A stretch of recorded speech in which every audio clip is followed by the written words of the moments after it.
많은 분들이 숙제를 참 잘해 주신 것 같아요. 그래서 감사하게 생각합니다.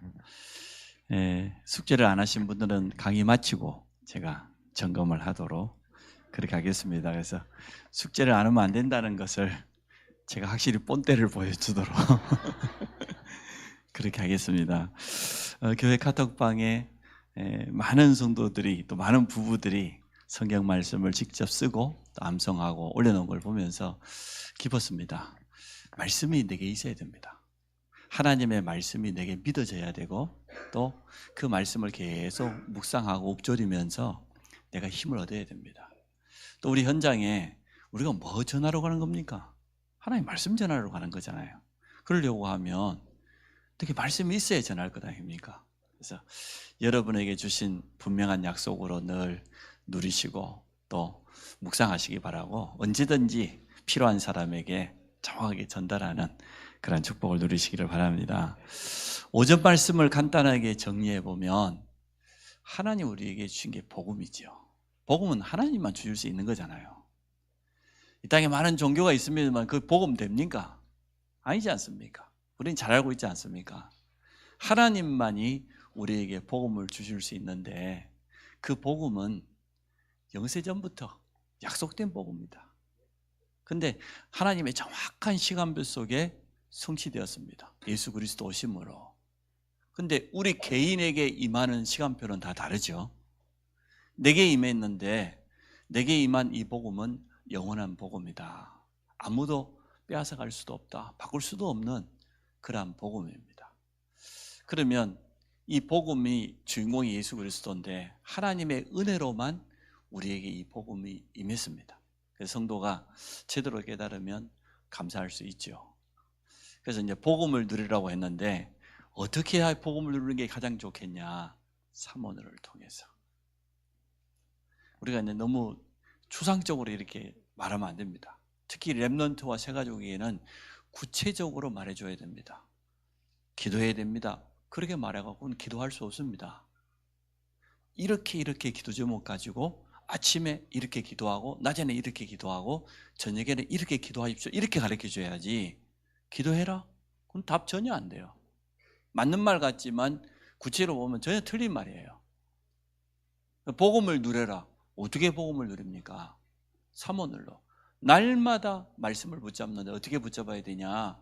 내게 답이 될 만큼 그렇게 말씀을 붙잡아야 돼요. 두 번째, 날마다 기도를 하는데 어느 정도냐? 힘이 될 만큼, 응답될 만큼 그렇게 기도해라.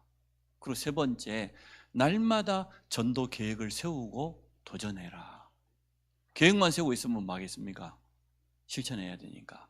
삼원을은 실천입니다. 그래서 복음을 구체적으로 우리 자녀들도 얼마든지 누릴 수 있어요. 말씀을 같이 보면서 오늘 하나님이 내게 주신 말씀은 이것이다. 이걸 포럼을 통해서 딱 붙잡게 해주고 그러면 그 말씀을 성취시키는 기도 제목은 이렇게 잡는 게 좋겠다. 현장에 적용해서 이거 가지고 가서 응답받으면 말하게 된다. 그래서 이렇게 삼원을 통해서 구체적으로 우리가 복음을 누려야 되겠습니다. 오늘 이과 빛이 들어온다 그랬는데요. 이건 사실은 굉장히 영적인 단어잖아요. 빛. 그럼 반대로 어둠이 있는 것 아닙니까? 빛과 어둠인데 이건 영적인 의미지요. 세상 사람들은 좀 알아듣기 어려운 단어인데요.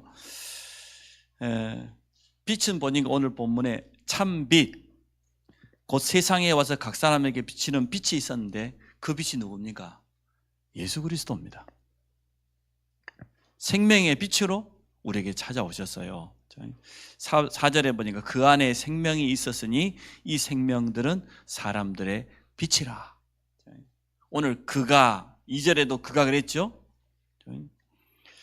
만물이 그로 말미암아 하나도 그가 없이는 그 안에 전부 다 그라고 말해요. 그의 이름을 쉽게 말하면 예수 그리스도를 말합니다.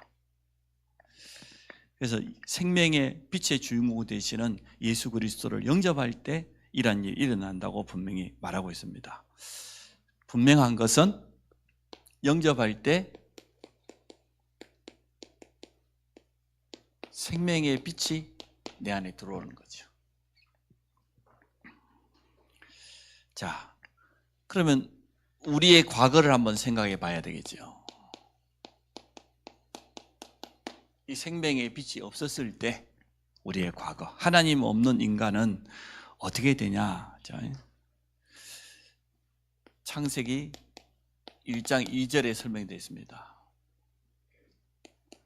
혼돈, 공허, 흑암, 이렇게 표현했습니다. 혼돈, 무질서하죠. 어지럽지요. 뒤죽박죽 된 거죠. 그래서 이 혼돈 때문에 영적으로 너무 혼미한 사람은 복음 못 듣습니다. 여러분 현장에 복음 전해 보셨죠? 너무나 완전 영적으로 다운돼 버린 사람은 복음의 이 정확한 빛을 선포하는데도 전혀 알아들을 수가 없습니다. 삶의 질서도 완전 무너져 버리고요. 일을 시켜봐도 일을 제대로 할 수가 없어요. 너무나 혼돈하기 때문에. 그 다음에 공허는 비어있는 것 아닙니까? 그리스도가 우리 주인 되지 않으면, 하나님을 만나지 못하면 무엇으로 채울 수가 있습니까? 그래서 결국은 틀린 것에 자꾸만 집착하게 되고, 그리고 중독에 빠지게 되어지고, 나중에는 완전 무너져 버리죠. 많이 보았을 겁니다. 마음이 너무 허해가지고 틀린 것에 계속 빼앗겨가지고, 흑암, 완전 영적으로 어두운 상태지요. 불안, 두려움, 나중에는 이것들이 전부 뭐가 됩니까? 영적 문제가 됩니다. 사단이 가장 이용하는 영적 문제가 될 수밖에 없습니다. 빛이 들어와서, 이 복음이 들어와서 이 부분을 완전하게 바꿔버려야지. 불신자들은 이렇습니다. 많이 가진 것 같지만 사실은 만족함이 없어요. 또 참 평안이 없어요. 불안합니다. 미래가 두렵습니다. 구원받고도 복음을 제대로 누리지 못하면, 하나님의 말씀이 정말 자기에게 힘이 되고 답이 되지 못하면 이러한 영향을 끊임없이 계속 받습니다. 이러한 공격을 계속해서 받습니다. 새 가족도 그렇지 않습니까? 정신적으로 너무 불안해하고 전혀 안정이 안 돼 있고 틀린 것에 자꾸만 마음 빼앗기고 그렇게 한단 말이죠. 그래서 지난 과거에 복음 받지 못하기 전에 모든 사람은 사실 이러한 상태였습니다. 이 가운데 빛이 들어온 거지요. 우리 개인뿐만 아니라 하나님 없는 세상입니다. 이사야서 60장을 가지고 설명했는데요. 어두움, 또 캄캄함과 어두움이 세상을 다 덮었다고 말하고 있는데요. 자, 어두움은 뭘 의미합니까? 에베소서 6장에 잘 표현했어요. 어두움에 세상 주관자가 있다. 사단에 대해서 분명히 설명했어요. 이 어두움은 그냥 단순하게 생긴 게 아니고, 이 어두움을 가져다주는 세상 주관자가 분명히 존재한다. 어느 정도입니까? 5절 한번 읽어볼까요? 시작. 빛이 어두움에 빛이 돼 어두움이 깨닫지 못하더라. 이 정도예요. 세상 주관자인 이 흑암 세력의 불신자를 세상을 어느 정도 장악해 버렸냐? 참빛이 와갖고 비추는데도 어두움이 전혀 깨닫지 못할 만큼, 이 정도로 세상을 완전 장악해 버렸어요. 그러한 현장에다가 우리가 복음을 비추는 겁니다. 자, 캄캄함이 모든 사람을 가리운다고 했는데, 여러분 고린도후서 4장 4절 알지 않습니까? 세상 신이 믿지 않는 자, 불신자의 마음을 혼미케 해가지고 복음의 광채만 비치지 못하도록, 이 생명의 빛만 깨닫지 못하도록 그렇게 속인다고 그러잖아요. 이 속에 그대로 잠겨 있는 겁니다. 그래서 우리에게 가장 필요한 게 뭐겠습니까? 이걸 정말로 안다고 하면 영적 싸움이 필요하죠. 그냥 단순하게 무조건 영적 싸움을 하는 게 아니고, 불신자들이 혼돈, 공허, 이 속에 빠져 있다. 흑암 가운데. 세상은 완전 캄캄함과 어두움으로 잠겨 있다. 이 속에 있는 사람을 건져내려고 하면은 어떻게 해야 되겠습니까? 영적 싸움부터 해야죠. 영적인 힘부터 우리가 갖춰야 되죠. 예수 이름의 권세를 가지고 온전한 영적 싸움 하시기를 축복합니다. 그러면 이제 건져내는 것을 영접이라고 하지 않습니까? 이제 생명의 빛을 내 안에 모시는 거잖아요. 영접이라고 하는 것은 자, 빛이 내 안에 들어온 겁니다. 그 빛의 이름은 예수 그리스도입니다. 예수 그리스도 생명의 빛, 영접하는 자 곧 그를 믿는 자에게는 하나님의 자녀가 되는 권세를 주셨으니. 근데 이거는 일시적이 아니고 순간적이지만 영원합니다. 그래서 저는 이렇게 표현했죠. 단회적이지만 영접은 한 번 했지만 그러나 구원은 영원하다. 순시각전에 일어나는 거죠. 자, 한 번의 영접 기도로서 구원은 받았지만 매 순간마다 영접 기도를 해봐라. 이거는 참 보통 일이 아닙니다. 빌립보서 2장 11절 모든 입으로 예수를 주라고 시인하여 하나님께 영광을 돌리게 하라고 그랬는데 예수 그리스도를 우리의 주로 오늘 영접 기도를 날마다 하라고 했는데 여기서 이제 신학적으로 굉장히 논란이 많이 일어났습니다. 다락방은 재영접설이다. 이미 영접한 사람을 갖다가 또 영접하라, 또 영접하라 그렇게 말한다고 그래서 신학적으로 굉장히 논란이 많았고 우리가 누명을 쓰고 오랫동안 오해를 받았던 그런 부분이 있는데 성경은 그렇게 말하고 있지 않습니다. 날마다 예수를 그리스도로 주로 시인하라고 말했습니다. 만약에 이게 재영접설이라고 하면 우리 찬송가 289장 못 불러요. 주 예수 내 마음에 오심, 주 예수 내 마음에 오심. 그 영접이거든요. 찬양으로 우리가 계속 불렀지 않습니까? 한번 영접한 사람이 예수 그리스도를 또 영접한다고 무슨 문제가 되겠습니까? 그러나 영적으로 시달린 사람에게는 굉장한 거예요. 이 사람은요 확신이 있다가 없다 그래요. 너무너무 어려움 당하고 많이 당하고 온 사람은 말씀 받을 때 금방 아멘 해놓고 돌아서면 또 딴소리 합니다. 자기 육신 이야기, 자기 속 이야기, 자기 속에 있는 틀린 생각 계속 이야기합니다. 이 사람이 분명한 확신 가지고 전혀 흔들리지 않을 때까지 복음을 다시 설명해주고 또 예수 영접하고 확신을 다시 한번 고백하게 만들고 그 자체가 영적인 싸움입니다. 여러분처럼 워낙 그냥 바른 정신에 그냥 바로 영접해버리면 끝나는데 여러분 영접 한번 하고 그냥 확신이 바로 생기던가요? 그리 되어져요? 보통 분들이 아니시네. 저는 예수가 그리스도라는 그리스도 삼직을 설명드렸는데 한 10번 설명드렸는데도 돌아서면 또 까먹어버려. 얼마나 영적인 문제가 많았는지. 선지자, 제사장, 왕 큰 마음 고백해 놓고도 성경 구절이 어디였더라? 이렇게 되어지고 영적으로 좀 어려움 당한 사람은 말씀을 나처럼 알아듣기 좀 어렵겠다 그런 생각이 되어졌어요. 그러니까 구원의 길을 날마다 쓴 이유가 있는 겁니다. 쓸 수밖에 없죠.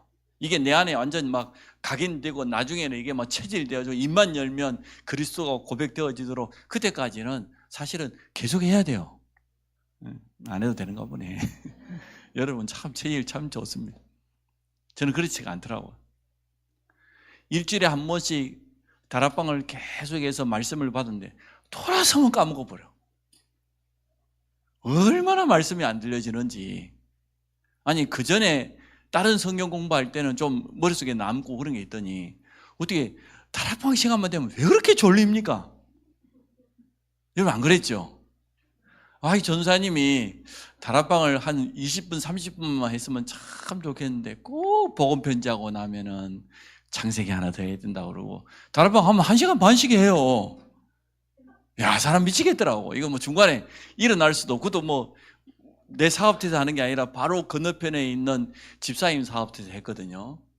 그래가지고 그 집사님 부부하고 나오고 앉혀놓고 이렇게 하는데 얼마나 졸리는지. 그것도 성경에서 가장 중요한 핵심적인 복음 메시지 할 때 되면 꼭 졸려요. 그래서 제가 이해합니다. 그래서 뭐 다락방 하다가 야, 창세기 3장 여자의 후손 하는데 막 좋은다. 제가 이해가 돼요. 제가 그랬다니까요. 랩런트는 잘 이해 안 될 수 있는데, 야, 어쩌면 사단이 그렇게 방해합니까? 가장 중요한 핵심적인 메시지 할 때만 딴 생각하게 만들고 말씀 듣지 못하도록 얼마나 방해하는지. 그래서 제가 별 수 없이 와가지고 테이프를 들을 수밖에 없어요. 오늘 전사님 분명히 복음편지 3가를 하고 갔는데 들을 때는 이해되는 것 같은데 얼마나 혼미한지 너무너무 시달렸어요.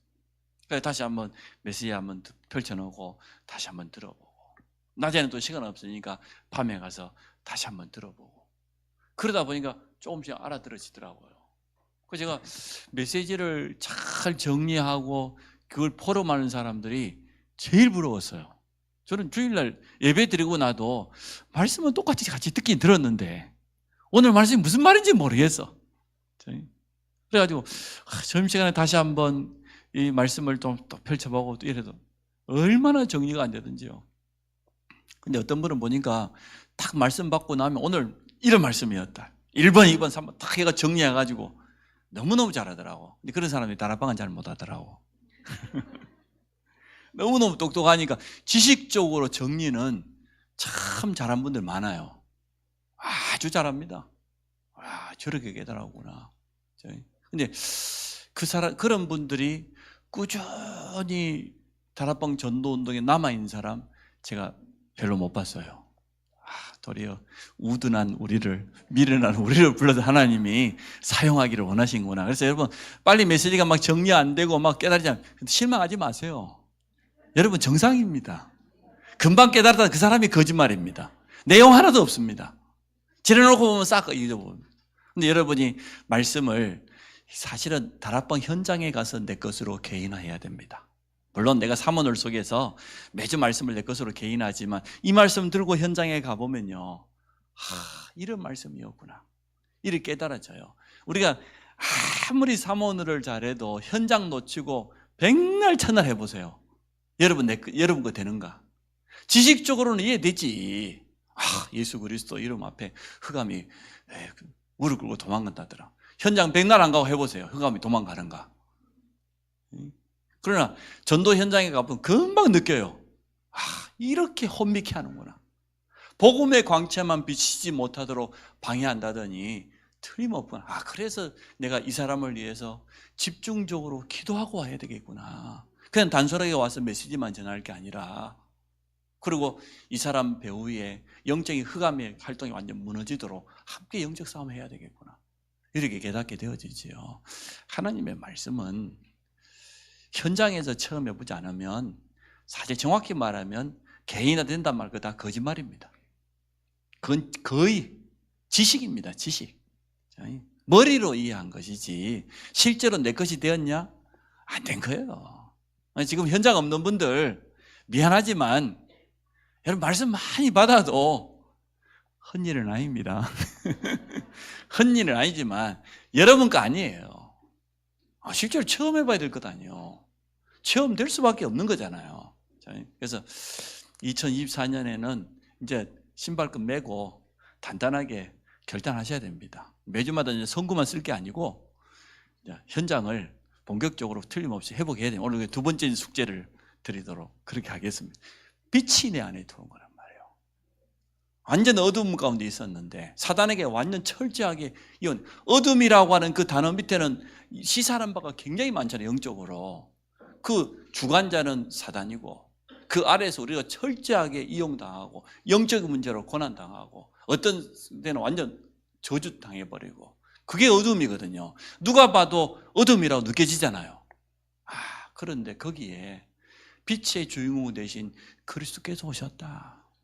우리를 완전 그 묶여있는 데서 해방시켰다는 거구나. 자유자가 된 겁니다. 도리어 이제는 권세를 주사 이 어둠을 이길 수 있는 신분으로 바뀌어주었다. 그래서 우리 향하여 뭐라 했습니까? 빛의 자녀라 이러잖아요. 빛이 들어온다는 이건 보통 말이 아니에요.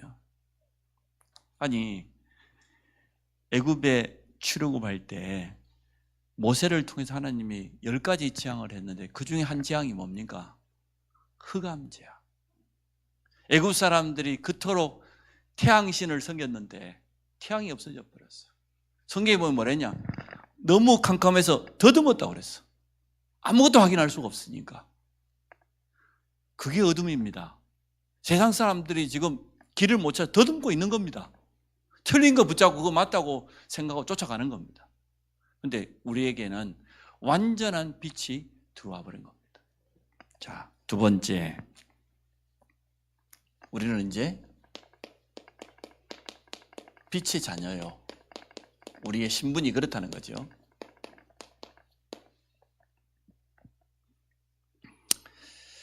하나님의 자녀는 누구나 빛입니다.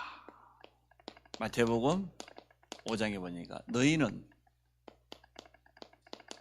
세상의 빛이다 그랬어요. 에베소도 아예 5장 8절에 보니까 우리를 아예 빛의 자녀라. 빛의 자녀들처럼 행하라고까지 아예 우리를 건면하고 있습니다. 너희가 전에는 어둠이었더니 우리의 과거를 설명해서 에베소 5장 8절에 이제는 빛의 자녀라. 빛의 자녀들처럼 행하라. 이렇게 표현되어 있습니다. 구약에는 주로 이스라엘 백성들 유대인들에게 주는 메시지이기 때문에 이렇게 표현되어 있습니다. 이사야 42장 6절에 보니까 너희는 이제 이방인의 빛이다. 저 이방 가운데서 빛을 전하는 그러한 사명이 주어져 있다. 성경은 말하고 있습니다. 빛이 되라고 노력하라고 하지 않고 빛이라고 말했어요. 이미 빛입니다.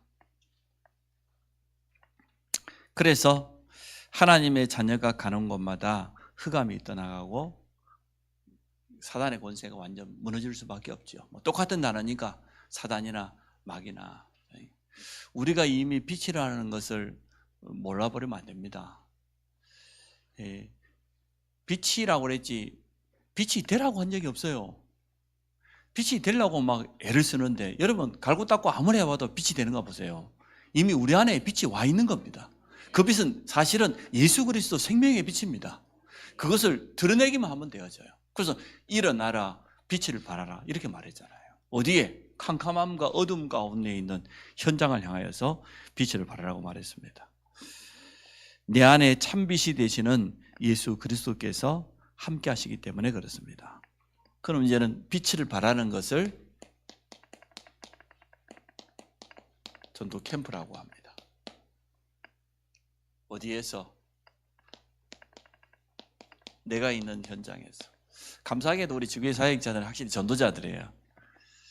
예비 사역자들을 준비하고 이제 현장을 회복하자고 하니까 4월 달부터 일주일에 한 번씩 날을 정해가지고 전도 캠프를 했으면 좋겠습니다.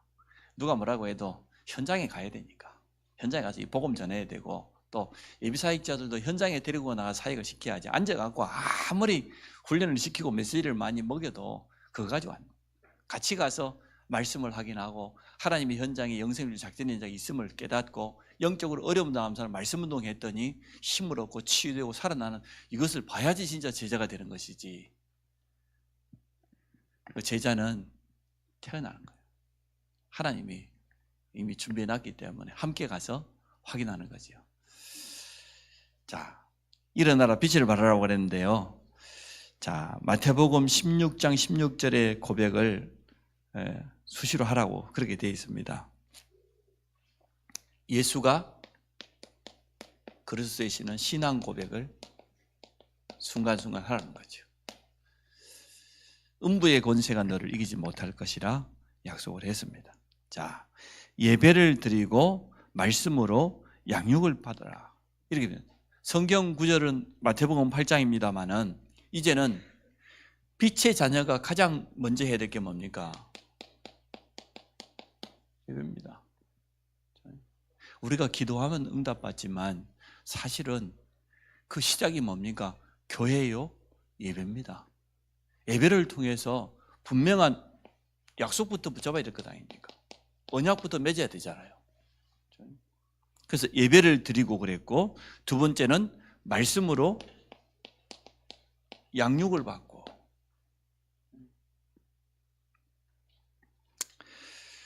어린 자녀를 양육하듯이 성도 한 사람 한 사람 또 새 가족 렘넌트를 말씀으로 양육을 해야 되겠습니다.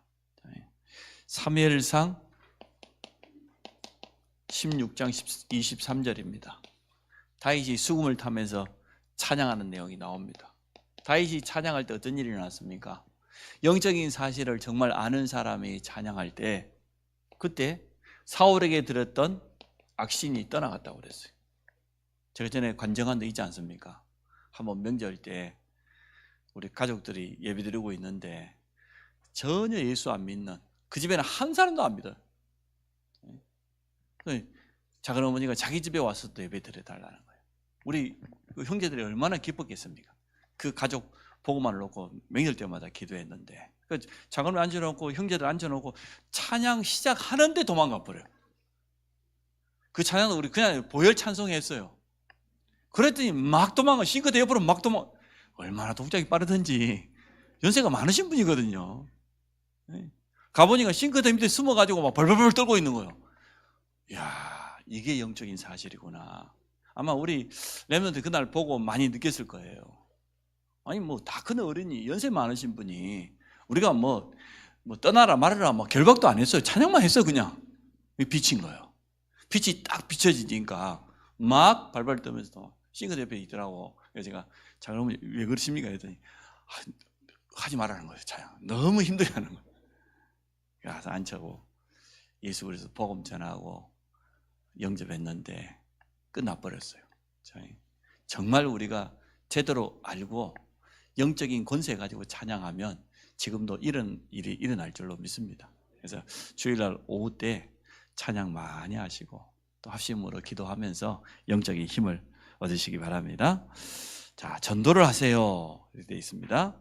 직접 하든지 전도하는 사람을 따라다니든지. 그래서 사역자와 아니면 조장이 되어서 현장에 다락방 문을 여는 이러한 축복을 누려야 되겠습니다. 자, 결론을 내보겠습니다. 물론 생명의 빛이 들어왔습니다. 우리 안에 어떤 빛이 들어왔습니까?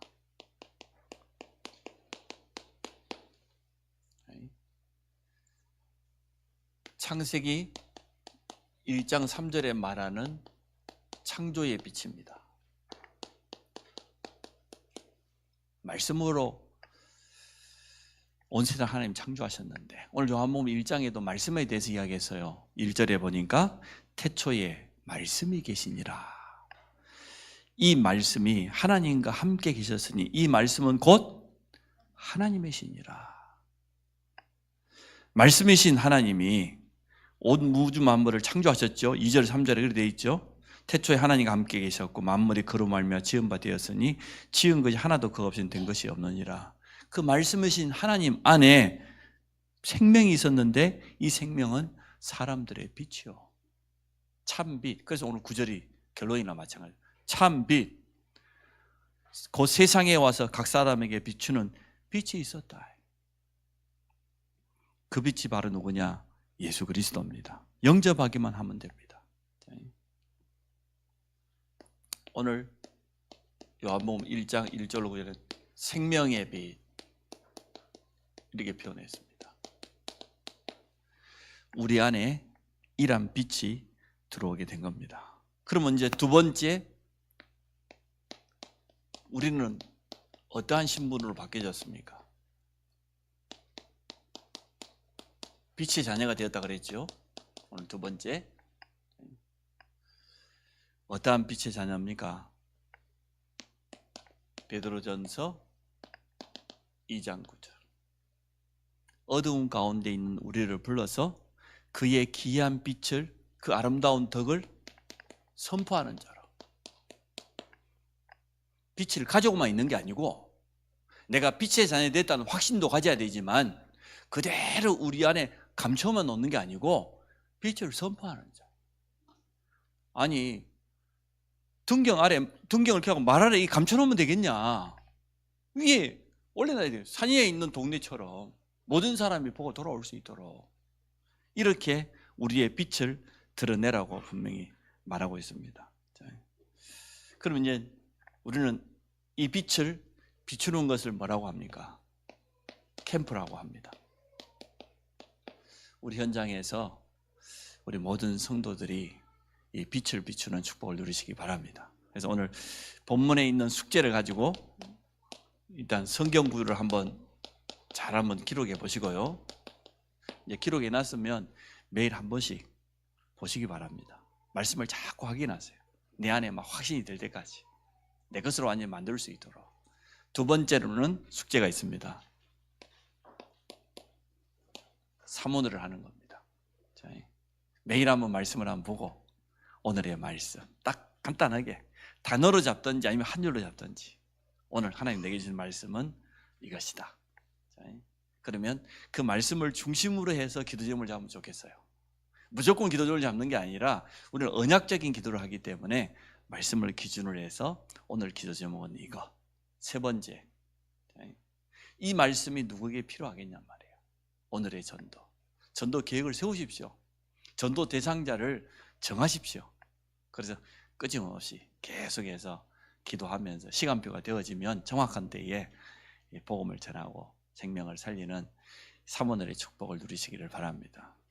우리 한번 눈을 한번 감아 봅시다. 숙제를 한번 점검해 보겠습니다.